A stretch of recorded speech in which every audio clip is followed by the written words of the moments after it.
For the next bit we need to take out the bulkhead so we can finish up putting the floor down. Here we have all the tools that are required to carry out this process. Going from left to right, we have a good set of grips, a ratchet, a 10mm socket, a 13mm socket, a TX40 bit and an optional power drill should you wish to use one. So first of all we'll start off with the rounded bolt, which a lot of people try to drill out. There's absolutely no need to drill it out. Good set of grips and turn away.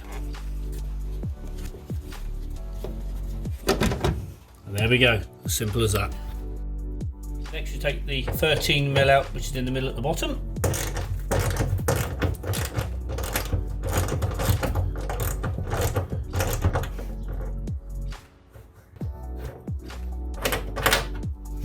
Next we'll undo the TX40s. What I'll do is I'll crack them with the socket and then I'll run them out with the power tool.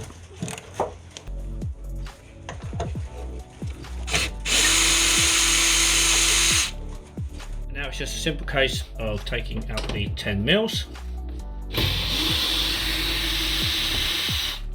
What I'll do is I'll take each one of these out, leaving the top three in the middle in place.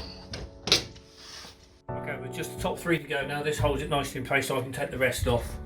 And just simply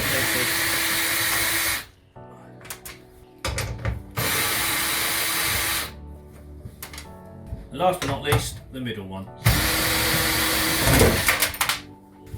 Take care when going around the plastic. And there we have it, one removed bulkhead. And there we have it, simple removal of the bulkhead from the Citroen Relay, which you can easily do without the use of any power tools.